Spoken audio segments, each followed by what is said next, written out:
They were like sensual zombies because the way they walked was just like super weird. You know exactly The what I'm naked talking about, right? zombies. Yeah. Well, that's just a Resident Evil tradition. Once the countdown happens, there needs to be naked zombies. It's been in every single one of Does them. it get naked? It's time, man. Last year, we talked about Resident Evil 2 for the PlayStation 1, a survival horror game so good it was remade for current gaming generations, and both versions are loved by most gamers. Many people have speculated that eventually Resident Evil 3 Nemesis would receive the same treatment, and now in 2020, it's going to become a reality. But how good is the original Resident Evil 3? Is it worth playing in 2020? Let's talk about that right now in another exciting episode of A Cast of the Past with a brand new episode each and every Sunday with yours truly, Juan Velas from Puerto Rico. Coming up next, socially isolated at Boston, Massachusetts. We have Ryan McNulty. Ryan, how you doing, man? You moved into a new home, and I feel like in a time where people are isolating, we gotta talk about them zombie outbreaks, right? Yeah, I mean, we put this on the schedule not knowing at all, of course, things that would eventually develop in the real world. So it's not like we timed this on purpose. But yeah, it's been wild. I was somehow able to move during this crisis. I think I was a week before things got really crazy over here, so I lucked out in that respect. But I'm excited to talk about Resident Evil 3. As you guys know, when we talked about Resident Evil 2 last year, I had a big interest in moving on to this game more so than even trying out the newer remake, so I'm glad I got to do that. And we have from London, Ontario, socially isolated as well. I think it's just crazy that the three of us, completely different locations, yet we kind of got to be stuck in our homes. We have Keith Hamilton. Now, Keith, in your case, Hello. would you say you're more in the Resident Evil 3 boat than the second one? Which one do you prefer and why? That's a really tough one for me. I honestly have to go with Resident Evil 2, but it's in the way that it's like if Resident Evil 2 is a 10 to me, Resident Evil 3 is like a 9.8. I love both of these games a lot, but I think just from playing a lot of Resident Evil 2 back in the day, it makes me more favorite towards that, but that's not to say that I dislike Resident Evil 3 at all, because I still think it's a phenomenal experience. And everybody, before we keep going, now more than ever, if you need somebody to talk to, we do have the Discord at castofthepast.com/Discord. Also, we have the YouTube channel. Thank you to everybody that has recently subscribed over there at youtube.com/acastofthepast. And you can leave that 5-star review. Look, podcast right now, this is companionship. This is not just about talking about Resident Evil 3. Yes, We are let actually us fill spending your time. ear holes right now with Exactly. good vibes about outbreaks. We got it. So I want to kick this off Such with great Ryan. timing. Ryan, you are the historically huge fan of Silent Hill 2. We talked about that, available now in the archives. You mentioned we played RE2 last year. Before talking about RE3, now that it's been rounded up to over 10 months since we played Resident Evil 2, what's your take on that game when you think about your experience in 2019 with that one? With Resident Evil 2, I enjoyed it a lot because it was like playing another Silent Hill, basically. I mean, granted, they have very different aspects in terms of story, but the good old tank controls, puzzle solving, the fixed camera angle set pieces that they put together, it was just like, oh, this is that Silent Hill game I've never played before. But with a more action-oriented focus. So that it really pulled the nostalgia strings for me. Which made me super excited to play an additional game in the series that had that same style. And Keith, in your case, when's the last time you played Resident Evil 3 before we did it for this episode? It would have been a few years ago. Yeah, I'm going to say probably about 5 or 6 years ago. It's in that list of games I like to come back to, especially now that it's become more accessible over the years through ways of either digital preserving or digital purchase on the PlayStation stores. It's Probably no, like, it's the easiest it's ever been to play that game, and it's something because it's very quick and easy to get into if you know what you're getting into. It's a very quick in and out, so I like coming back to the game every couple of years or so. So this is a direct sequel to Resident Evil 2, right? Could you give us a recap of just what the story's about before we go on? Yes and no, where this is... It has the name Resident Evil 3, but originally it was just supposed to be a spin-off. But because of the way that like the market worked back in the PlayStation 1 and how it hadn't really like matured the way it has now, Capcom they were under a lot of pressure to put a 3 on this game. So the original Resident Evil 3 was supposed to be Code Veronica, the equivalent of like your Silent Hill 2 to Silent Hill, but because of circumstances, this became Resident Evil 3, and this is a more of a expanded look at Raccoon City as a whole during this zombie outbreak that happened during it. Like in Resident Evil 2, you had the police station, and that was kind of your central Raccoon City area. And in Resident Evil 1, you just had the mansion on the outside of the city. This is finally getting to go through the streets of Raccoon City and trying to survive.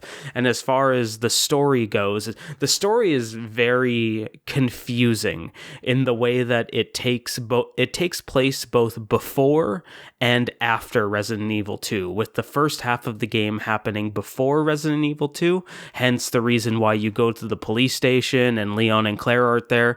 But there's a bit of a time skip in the game that the game doesn't really explain well. Yeah, that felt happens. Confusing. Yeah, it was. And then once that time skip happens, the events happen after Resident Evil 2. Story-wise, Leon and Claire have left the city at that point. Okay, and something else... I didn't even realize there was a time skip. Yeah. Yep. I could not even pinpoint when it happened. It was, or should I just get into it? Yeah, might as well. Go deep in the weeds. People, there may be spoilers, but hey, we are talking it's about like a 30-year-old game. Yeah, it's a 30-year-old 1999. game. There's a new version coming out, but you should play the old version before you play the new version anyway. So everything up until you get poisoned by Nemesis happens before Resident Evil 2. Okay. Jill going to the police station, getting her STARS card, doing that entire section just to get a lockpick, that all happens before Resident Evil 2. But then once Jill goes unconscious and Carlos goes to get the vaccine, during that like literal fade to black that happens in the game, that fade to black is Resident Evil 2. And then once Jill wakes up and gets the antidote, then we are taking place after Resident Evil 2. See, that's why one of the three of us he took needed his to play time this to get before. that vaccine. Yeah, no kidding. Yeah. And the other thing that was amazing to me is that to most people, this is obviously a game on the PlayStation 1, but Keith, for those who don't know, Yes. which console did you play this on? Or version? I played the GameCube version just because I have the GameCube version available. I never owned a disc copy of the disc copy of the PlayStation 1 version, but I did this little thing called emulation, and it was legal emulation because I wanted to try out this HD texture pack that's come out for Resident Evil 3 to kind of like modernize the way it looks and really like spiffy up the graphics of it. So I did that way, GameCube through legal emulation. Wow. And Ryan, I'm assuming you played it on the PS3? Yes, my good old 60 gig PS3 comes through again. Was able to get it on the shop. Man, And you need to have a send-off for that one day. How old is my PS3? Well, I mean, it is an original 60 gig, so whenever those were made, but I got mine going into like 2007, I guess, is when I got it. Wow. You know, time has gone by when the PS3 is well over a decade old. Yeah. The amount of value that I've gotten out of this PS3 is just absolutely incredible. It's amazing. Makes for a hell of a helicopter. But, okay. Or a 747, whichever one. Kinda. Just got to vacuum out the dust every once in a while and it chugs along. So the three of us had a really great experience with Resident Evil 2 as well as Silent Hill. In my case, I was very much looking forward to this because I think that Resident Evil 2 was a game that I did play back in the day, even though I didn't beat it. But Resident Evil 3, as I kept playing this, I was like, I don't think I ever played it. You know, it's one of those games that people talk about it so much that you believe you played it. It's like you must have played it at some point, but none of it seemed familiar. Which brings me to kicking it off with Keith, as somebody that has played these games extensively and playing it now. What was your impression of playing this game now? You know, considering it's the same graphics, right? As you mentioned, this game was in development alongside Resident Evil Code Veronica, which was sort of supposed to be the real next game. I guess what the initial Resident Evil 3 was way too ambitious, right? So they sort of made do with this one. What did you think about it, considering that it was technically a side project with a 3 labeled on it? Honestly, to me, that isn't a detriment at all, just because of I like the experience of Resident Evil 3, and I'm going to say this through the lens of nostalgia glasses, because of the amount that I played it as a kid. It's a game that it came back to me as I was playing it. Like, I didn't really look anything up walkthrough wise, but as I was playing, it was almost like a light switch that just constantly triggered on in my head of like, oh, you need to go here. This is how you solve the music box puzzle. This is how you solve the weird water sample puzzle. And just being able to experience all that and kind of tapping into this weird part of my brain that I didn't realize existed anymore. But that was fun. And then the overall experience of it, I really enjoy. My favorite time in a Resident Evil game, and I think it's mostly why I kind of adapted towards it and leaned towards it as a kid opposed to Silent Hill, is I think Resident Evil's at its best when it's an action game more than the survival horror puzzle. Try saying that 10 times fast. When you have a little bit of ammo to spare and you can kind of go buck wild on some zombies, that is the best feeling in the world. Like, nothing feels better than ripping a zombie in half with a shotgun blast in those games. And that exists more in Resident Evil 3. There's little minute changes that they made, like the ability to craft ammo as you need it through gunpowder. In Resident Evil 2, you just picked up ammo and like, okay, I just picked up a lot of handgun bullets. I guess I'm using the handgun for now. But in Resident Evil 3, they changed it where there's not a lot of actual ammo in the world, but they have a lot of gunpowder. So you learn how to craft with this gunpowder and then make exactly the ammo you need. Like, I like using the shotgun, so I made sure to save all of my B gunpowder to make shotgun ammo, where I would, and then once I had enough, I would make grenade launcher ammo, so I could kind of change up my play style to the way that I wanted to play, and never really ran into ammo issues, even though I admittedly played on easy, because if there's one thing that I will knock about this game, they did not figure out difficulty settings at this point in 1999. There is easy, and then there is hard.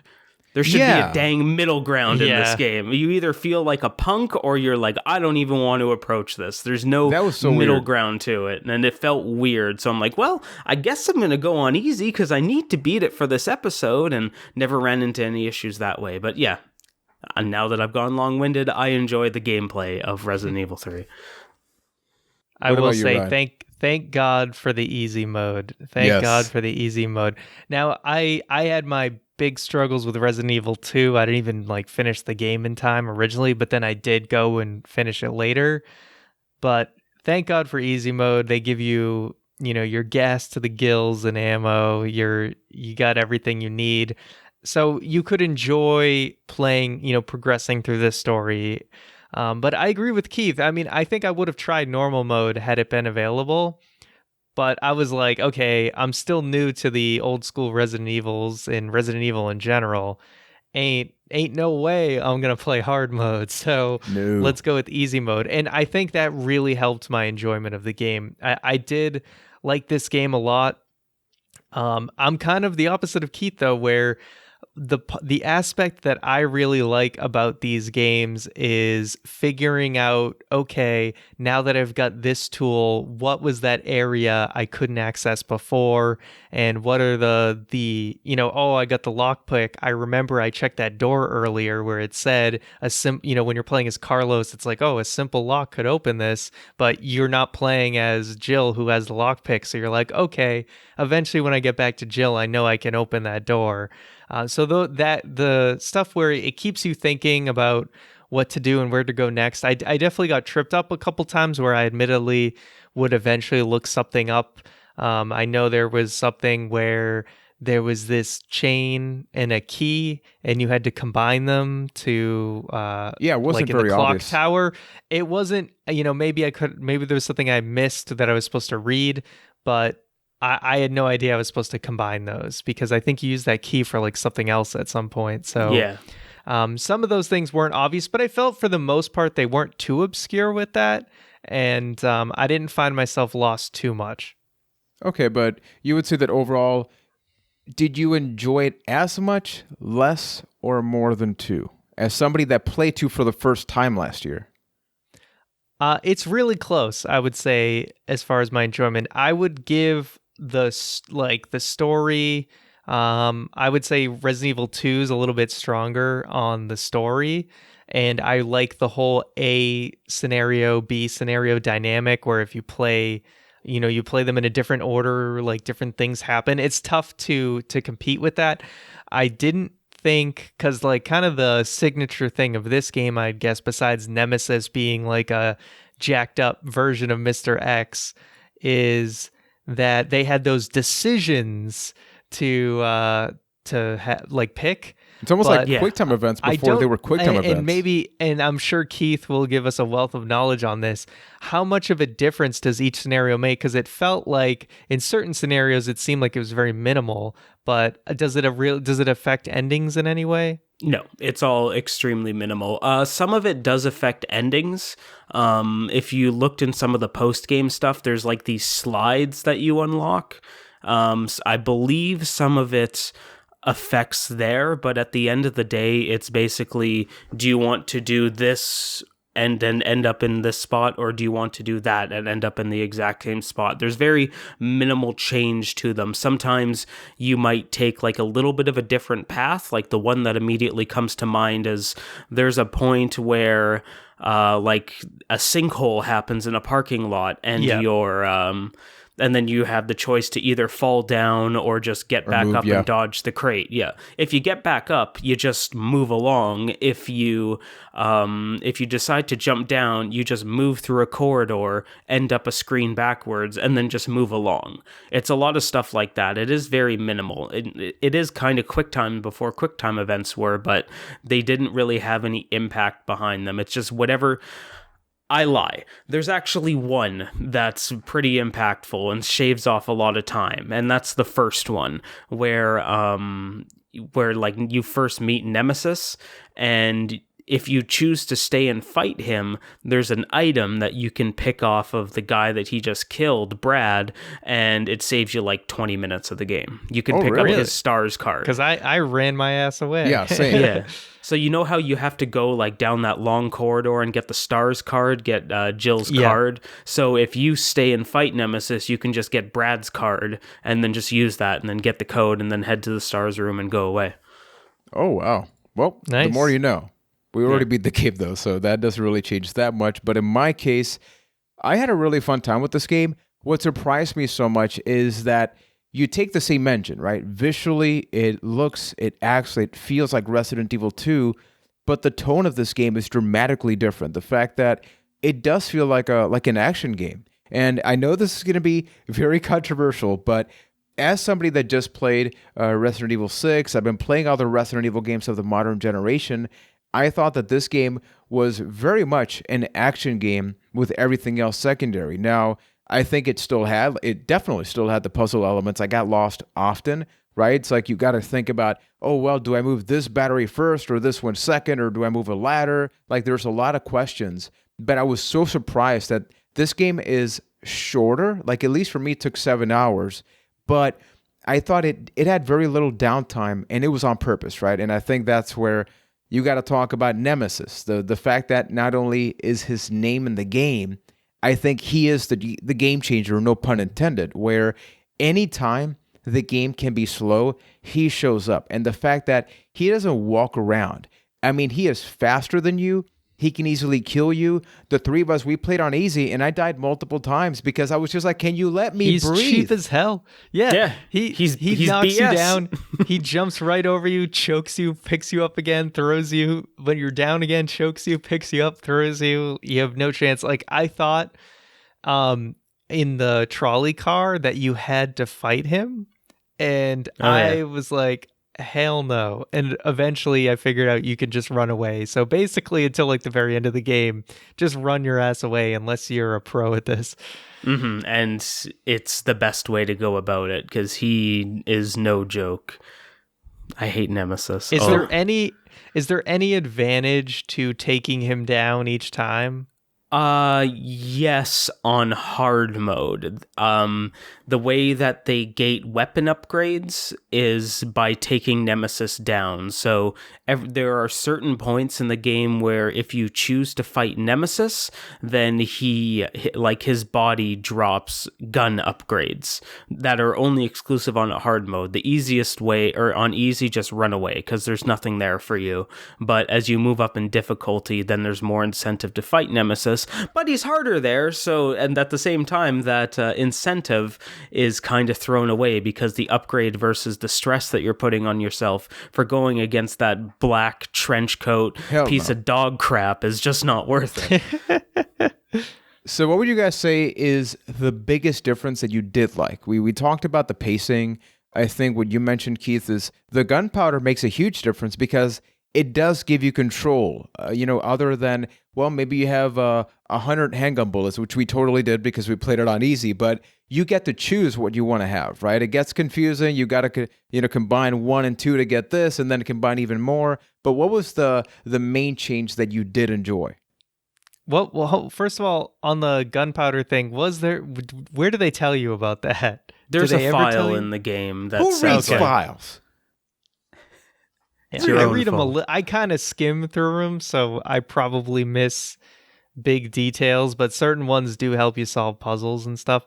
I did really appreciate once I figured it out, I was like, what the hell is this reloading tool? I had no idea what the hell it was. I thought like one of my big guns needed it for it to like I think the be name able to reload. Was confusing for it. Yeah, the name, because even I forgot about that one, even having played the game a few years ago. In my head, it was like, oh, for some reason I thought like, oh, the guns don't reload themselves unless you have the reloading tool. And then they will just like, they'll click empty and you have to go into the menu and combine the ammo. I was very wrong there, but just by that name reloading tool, it's not very clear. Yeah. But what I would say the biggest thing like being different that I liked about this was for Resident Evil 3, there wasn't really a central location. Resident Evil 2, obviously you spend a lot of time in that police station. I love the touch of being able to revisit a part of that police station. I'm just a big sucker for like revisiting areas in previous games. So I thought that was a really cool touch, but I like that there's so much variety. You spend a lot of time, at like, through the streets of Raccoon City. You also spend some time in like a park, towards the end of the game.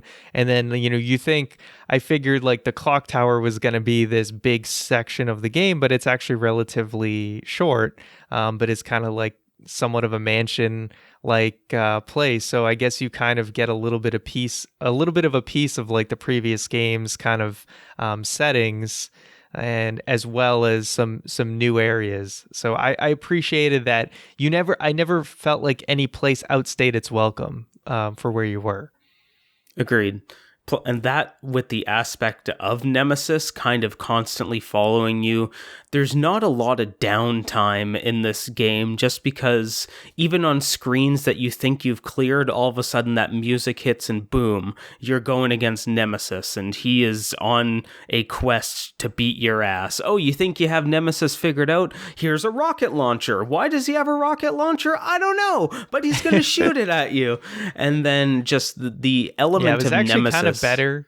It was kind of better when he got rid of the rocket launcher, to be honest. Oh yeah. The rocket launcher is a miserable experience with him. And then just having that aspect of always having to be on your toes. You never know exactly what you're going to find. Like, even when you've played the game a few times, the layouts of rooms, and I guess the enemy layouts, I should say, are randomized in the way that there's 3 possible outcomes of what's going to be in a room as far as enemy layout. So even if you played the game a few times, it's not always going to be the same what you encounter. So you kind of always have to be on your toes in that respect. And I like that about it. That kind of brings to mind that I did notice. So there was a situation during the game where you're playing as Carlos when you're in the hospital to get the vaccine. And I went to the bottom floor first and ran into this guy who ended up opening a safe and like blowing himself up and everything. Ah, yes. And eventually I go to the top floor and those zombie like dinosaur guys or whatever the hell they're called ended up the killing hunters. Me. The miserable hunters. So after I died, I decided to go to the top floor first instead, and the way that the enemies showed up was actually different. And the hunters showed up. Hunters seem to always show up when you go to the second floor.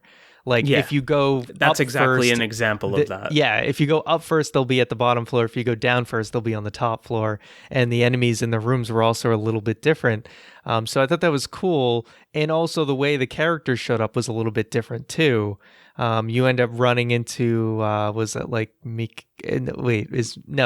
Which was the bad guy? Nikolai was the bad guy. Mikhail was the guy that destroyed the train. Yeah. But yeah, you ran the characters, like their fates were a little bit different based on like that path. So that was pretty cool. Mm-hmm. Yeah, and I think something else that was very interesting about the game is that there were just more characters involved. I thought that Resident Evil 2 started off with a lot of characters that were just about to die or something, but the fact that, you play as Jill, and even though there's not an A and B scenario, you do eventually get to play as another character for just a portion. And I think that my favorite thing about it, going back to what you guys said, is that with 2, you were pretty much in the same place for a long period of time, almost the entire game. But here, it's like no place felt like you were there for too long. And I think that that's like a really nice trick for a game feeling shorter than it probably was. And it's because like I was in the same mindset when I saw the clock tower and I was climbing up and I had to go down and then go back up. I'm like, oh, okay, so this is going to be a place that I'm going to go into consistently. And I was ready for that. But before I realized that, it's like, boom, you're moving on. And I think that the puzzle pieces, were very nice. I like that you got to pick up stuff from different bodies. I thought that it was really nice how I had to ask Keith some advice for some point, because I'm like, I want to take down Nemesis, especially during these pseudo boss fights where maybe if you die, you got to load the game back up. The tip from Keith did help about the ice grenades. Yeah, I wanted to make sure you didn't run into another Birkin situation, so I kind of just threw that one out there. I appreciate that. That was a lifesaver. I lit him up pretty good. Yeah, that was definitely a thing. So the other thing is, let's talk about Jill, because I feel like we've sort of picked on Nemesis, right? That's maybe the meat and potatoes of the game. There's Carlos and all that. Where does Jill tie in for a character? Because at least for me, I thought that she was extremely mellow for a game where you don't have a B scenario. I feel like if it was an A and B scenario, it would be a very different conversation. But for a game that's so action-oriented, right? I thought that she kind of didn't really fit the theme of the game. But that was just me. What about you guys? No, I agree 100% on that, where if Jill didn't have the pedigree of being one of the characters in Resident Evil 1, I don't think she would have fit in this game at all, because she's my least favorite part of going back and playing it. Kind of how like Resident Evil 1 gets a bad flack, and deservedly so, for how terrible the voice acting is in this game. Well, it's not as bad in 3. I think kind of some of that carries over just in the character of Jill, and just how nonchalant she is in this horrible situation where even like when she's at the beginning of the game, and then when she gets up, it's like a diary thing where it's just very monotone, like, and I'm still alive. Just that kind of character development or lack thereof from Jill really takes me out of the game, though it does lead to one of my favorite moments in the game, and I think it sums up the character and dynamic of Nemesis perfectly. It's when you finally ring the clock tower bell, and there's this slow-mo, like, oh, it's finally over, and then rocket launcher good. Done, and she barely even sells that. She's just like, no, and then you have to fight Nemesis, but it just shows how much of a dick Nemesis is and just how much character Jill lacks. And I think it's especially like, I think Leon and Claire are pretty good for the PS1 era. Just to take such a step back with the Jill character was really daunting in this game. Yeah, I think they developed you had Leon had that relationship. Who was the character you had the relationship Ada. with in Yeah, exactly. Ada! Oh, how could I forget? But yeah, I think there was more there. There was more motivation. You didn't feel that between like Jill and Carlos to nearly the same degree. And Carlos always just screws off whenever he feels like it. It's like, dude, don't you think, is there really that many more important things to do? You keep just bouncing on us. Like, yeah, I think that aspect was definitely on the weaker side for sure. Yeah, I almost felt like Carlos was there specifically because of this. It was like, Jill is far too normal. We need somebody in there that can just like, oh my goodness, Jill's about to die. He shows up and then just leaves. Yet the same room that he just went into, it's like full of enemies, but then he's gone. It was like a lot of things that it was pure plot holes, I guess is the way that you can describe it. It's a lot of stuff that there was one point at the end of the game where I just had to laugh. Like, Nemesis is pissed off because this is after the clock tower area and he's chasing you, yet it's after the vaccine, after you help out Jill. It's like you hear him on the outside door. So just think about this for a second. A monster that can break through every single door is just casually waiting for her to wake up, for her to leave that room. Convenient. Exactly. Yep. And the thing is, the fact that you can hear him on the outside, I get it. I am in a safe room, but I don't like Jill as a character. I like everything else about the game. And it was those moments that I felt like the game definitely felt like something else is being made. And something else literally was. It's called Code Veronica, right? So we've sort of delved into this thing now, which is, we've talked about what we like, which is the pacing, etc. Is there something about this game, in addition to Jill, that sort of didn't mesh? Starting off with Ryan, as the person that played it for the first time now, what about it stuck to you in a negative light? Really, there's not much, I would say. I think the story was really just the weakest part. Other than that, it's really a lot more of what I liked about Resident Evil 2. I don't have too much to complain about. I think maybe, like, if they made explanations a little bit more obvious for like the ammo A and ammo B type stuff like that, the gunpowder rather, that was the only thing where I felt like, oh wow, I really feel like the game kind of missed the bar on just explaining that to me. But other than that, I really had a good time with it. The easy mode is what really saved this game for me, because one thing I really was annoyed with dealing with was the ink ribbons and stuff. So to be able to, I understand like strategically the fear behind like really timing your saves and everything, but I just like being able to, I'm like a save-aholic. Anytime I can, like, if I made any bit of progress, I was going back to that room to make sure I saved. So I honestly don't have any major problems outside of, I think, the story being definitely on the weaker side in comparison. Maybe a little bit more boss fights other than Nemesis. I know you had like the worm guy kind of like twice, but yeah, a little bit more boss variety would have been nice. But other than that, I think it's a fantastic game. Would you say, because I'm hearing a common theme, and it was a positive life for us, which is we chose easy, right? I'm wondering how much of that is almost like giving the game too much of a pass, because comparing our experiences with Resident Evil 2, it was the opposite, right? It was like, hey, don't spam stuff. Like, I would use the knife. I didn't use any melee weapon or anything like that in this game. And in 2, I tried to get good at it because at the beginning I used far too many ammo, etc.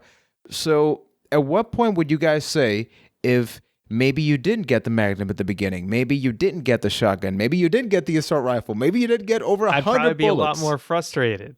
I would definitely be a lot more frustrated. Yeah, to a certain degree. Yeah, it's to just a certain degree, yeah. It's a different play style. I think you need to know what you're signing up for in that case, where the game is very much like, if I like the easy more play style more, because I do just like shooting the guns in the game, but the hard play style is more built towards, well, you don't have to fight this enemy. You can dodge this. A big gameplay addition to this game is a literal dodge that they've added in, or like the shoulder thing.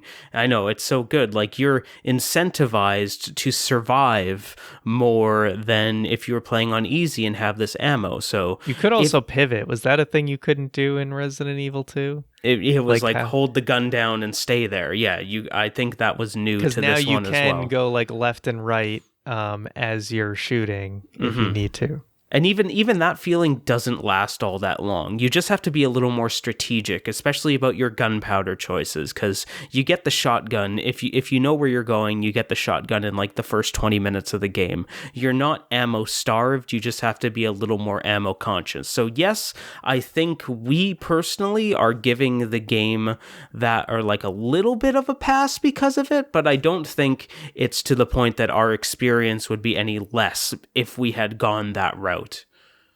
Yeah, because even for an easy mode, it definitely had its challenges. Like, it was nice to essentially never have to worry about ammo because you still die after a few hits. But Nemesis still doesn't mess around. The puzzles are still tricky. I don't know if the puzzles are harder on hard mode. No, they're the same. Yeah, okay. Then I felt like you still had to solve the puzzle aspect and everything. So,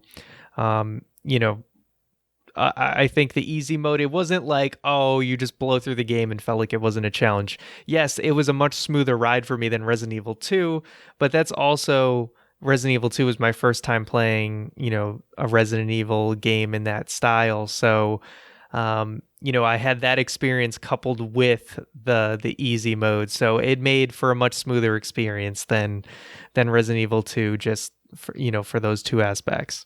Mm-hmm. I think the main thing for me that definitely stuck out is that we played Resident Evil 2 and then Silent Hill 2 and now Resident Evil 3.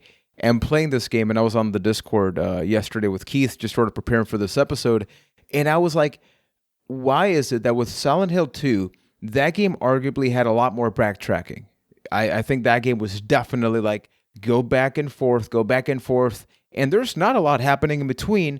Yet, as somebody that historically does not like that, I was fascinated by it.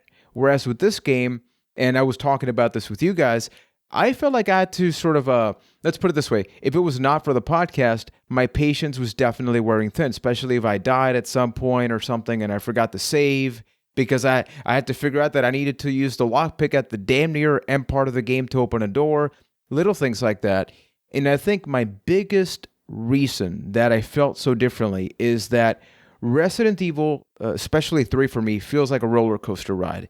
You're visiting these different parts, and it's more about the overall experience rather than seeing every nook and cranny. Silent Hill 2 is the complete opposite for me. For me, it's like embrace every single second of it, right? Because you're looking at the walls, you're looking at everything. But whereas this game, you're running nonstop and you can maybe miss those little details. Do you guys get the feel now that we've played 2 Resident Evil games, at least for Ryan? Keith and I have played multiple Resident Evil games, and playing Silent Hill 2.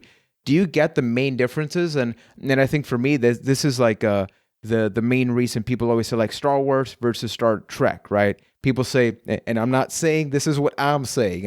I'm looking at Twitter. People love to tweet each other and crap on each other and stuff. People say like Star Trek is for smart people and then Star Wars is for like the popcorn flick. I'm not saying that's what I'm thinking, but I think everybody gets the point, right? I'm just saying. What do you guys think about that? You're right with that, actually, where it is very similar, where Resident Evil is more of the action game, having only Silent Hill 2 as a reference point. So, Ryan, please feel free to step in and correct me. They all play very similarly in terms of, psychological and story over action. Most of the time you're just hitting stuff with the stick. So to me, that's where it comes down to, where Resident Evil is very much the action game and Silent Hill is very much the story game, where in Silent Hill you don't get the grenade launcher that shoots fire out of it, but in Resident Evil 3 that's a pretty or in the Resident Evil series, that's a pretty go-to thing. You don't really get the shotgun in Silent Hill that can do the things that the Resident Evil 2 one does. But the story, everything that we're saying that's like a negative of Resident Evil 3 is kind of a positive of Silent Hill 2, where the story is phenomenal in Silent Hill 2 and negative or like poor in Resident Evil 3, but the gameplay in Silent Hill 2 I think leaves a little bit left to be desired, where the gameplay I think is the biggest strength of Resident Evil 3. So it is very much two different sides of the same coin, and I don't really get the backtracking thing, but hey, that's just our different experiences. Because go ahead. I was gonna say I felt the backtracking in this game. I was pretty good with it. I didn't have too many issues. I kind of enjoyed that. There was, I think, the only time it was a little bit of a pain was, I think, was it the hose? Where you needed to go get the hose? I think the fire hose, because you had to go pretty far back to do a lot of that stuff. But other than that, that's like the one time where you have to go like, oh, I've made all this progress. Now I have to basically go back near like quite the beginning of the game to solve this. That was the only time I felt like it was a little much, because I'd forget something and then I'd have to like go all the way back and then go all the way back again. But other than that, I thought it was completely fine. Mm-hmm. I think another key thing here is that we have Resident Evil 1 through 3 were pretty much the same type of game, right? Same console, same generation, same graphical style. We got Code Veronica, and now that we know the other games, right? Like Resident Evil 4, regarded as one of the best games of all time, not just one of the best Resident Evil games, but that game strayed completely away from all of this. I kind of get why. When I first played Resident Evil 4, that was the first Resident Evil game I beat. So I think that they were trying to cater to people like me, that you always saw Resident Evil, you always saw that stuff, but maybe you're like, maybe streamline this a little bit for me. And even though that may be punishing people like both of you guys, right? You guys love to have a lot more patience with those games. I admittedly don't. Yet despite that, I appreciate them for what they are. But you look at 4, 5, and 6, they definitely kept getting more action-oriented and more. They scaled it back a little bit with like 7. That Leon roundhouse kick. It's amazing. It's in amazing. Resident Evil 4. I love that so much. I actually bought the Wii version now just to play the Wii one now, because people say it's like the GameCube version with PS2 feature, so that's like the definitive one. I need to beat that game. I've played through the first like 2 hours of that game like 10 times, and then I've still never finished it. I feel like we naturally are going on the to list.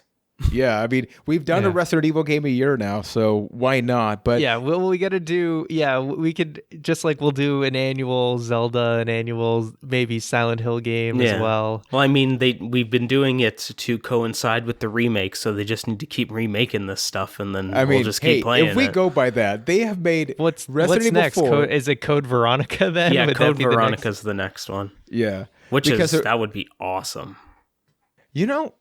That came out first on. I mean, we're kind of going off topic, but that was a Dreamcast game, right? I played it on the Dreamcast, and I got my Dreamcast over here, so I could play the OG version. Nice, yeah. Code Veronica came out on the Dreamcast, and then when it became a PS2 game, is when it became Code Veronica X. Ooh. Okay. I used to see like 1 million copies of that game at like Newberry Comics and other like other stores like that. So here's the question, guys. I definitely get the interest that we have for Resident Evil, but knowing that there's going to be a remake that's going to be out or out soon, depending on what's happening with the world and when you're watching and listening to this, would you say that the original game, Resident Evil 3 Nemesis, which came out late 90s, PS1, is it worth playing in 2020? And if so, why?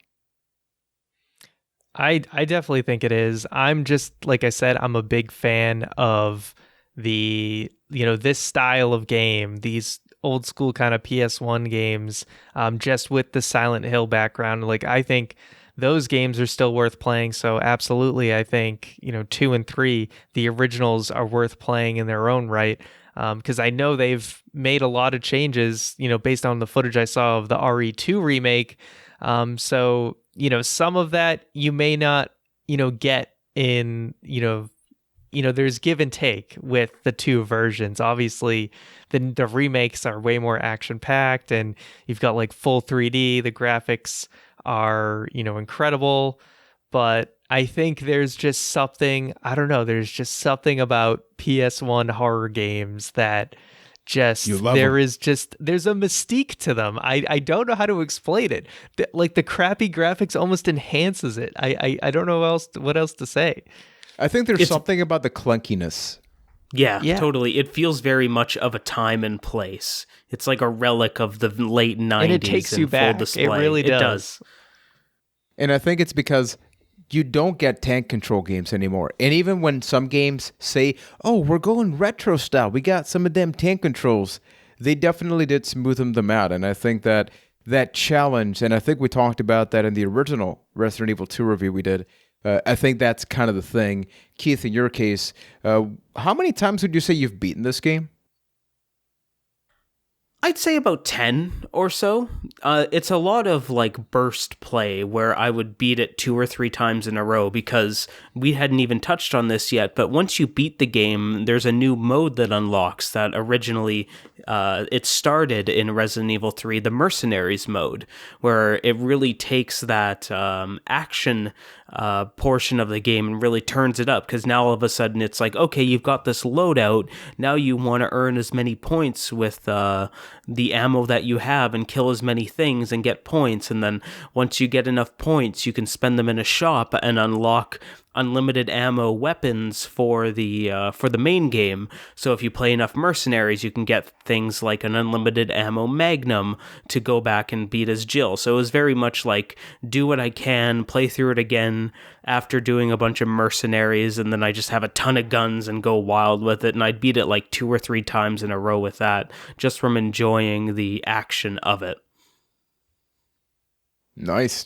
So everybody, please let us know what you think about Resident Evil 3. We do have the Resident Evil 3 remake that, once again, depending on when you're listening, could not be out. What's your hype level for that one, Keith? I'm so stressed out about that. Yeah, talk to me about that. I want to see it. I want to know what it is, because I think there is a little bit of a diminishing return with the RE2 remake, where it's kind of like going back to the well with that trick. But from what I understand, at least from playing a little bit of the demo, I still haven't finished the demo, and the pre-release coverage that's come out, it's going to be more action-oriented, kind of very much the parallel between PS1, Resident Evil 2, Resident Evil 3. It's going to be more action-based, you're going to get more ammo, you're not going to have it to conserve as much.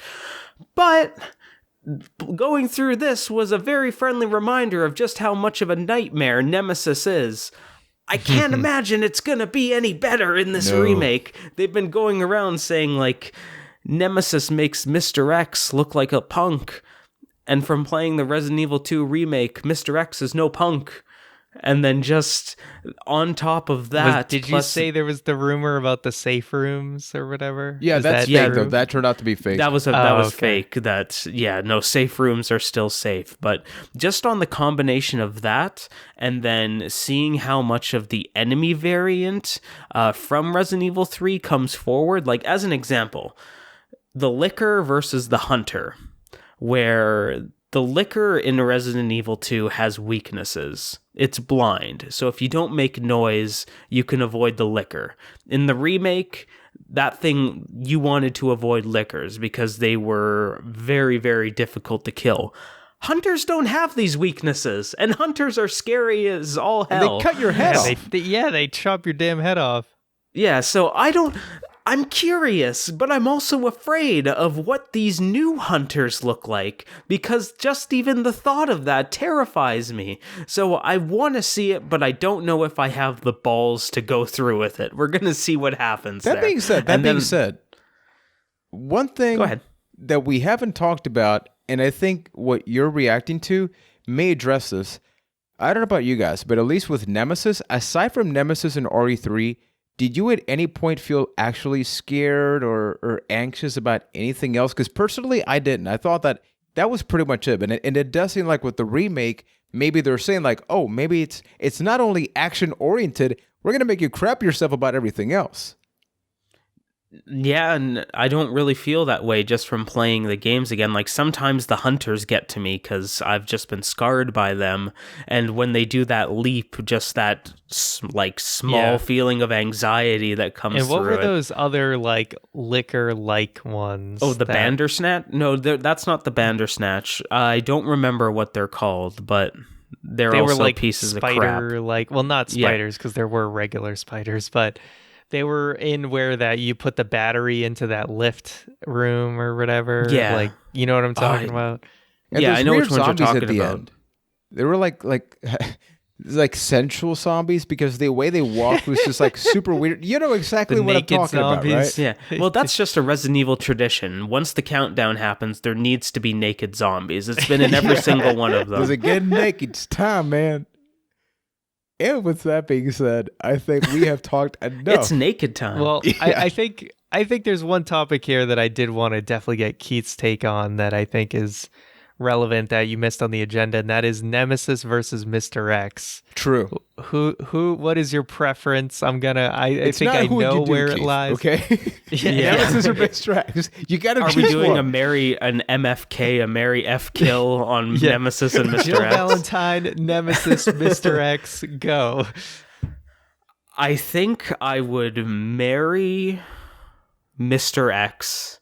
I'd kill Jill and F Nemesis because I feel like that would be God. a wild That ride. would be Wow. rough, man. Mr. Nemesis' wild ride. But if I have to choose between the two, I think just based off nostalgia, I have to go Mr. X, where he's kind of like the original. He's the killing machine that slowly stalks you, where Nemesis is more of an anxiety feeling than Mr. X, where he has no chill. He's just running at you, guns blazing, looking to clothesline you like his name was JBL. So just having that like methodical creature, like monster chasing you, I love more. And then just, if there is one thing that I would say negative about Nemesis, it is how he is portrayed as the final boss. Stupid blob Nemesis, even though you kill him with a railgun, and that's kind of cool. I hate that. I hate the fact that he just devolves into another Resident Evil blob. That versus Tyrant is no question. The Tyrant that Mr. X turns into is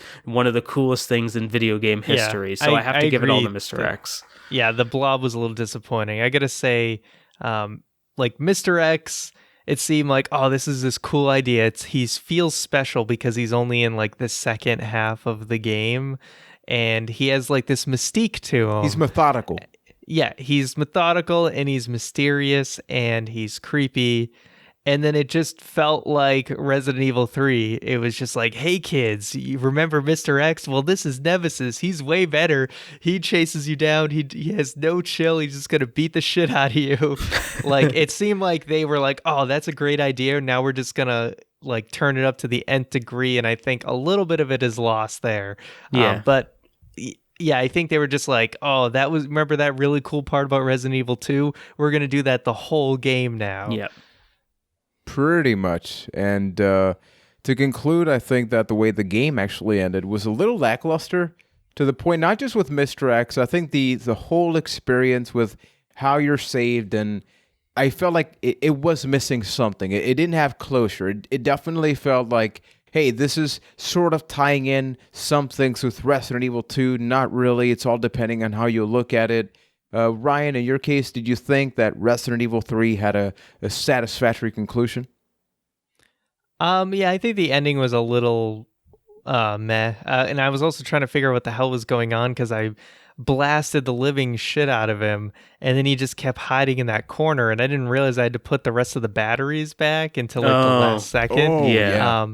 But then I literally just put the batteries in, and then it just zapped him from that corner that he was like sulking in the whole time. So it was a little bit weird. Whereas like Resident Evil 2, I nearly crapped myself after like you beat Tyrant, and then there's that thing on the train still, right? That you have to shoot.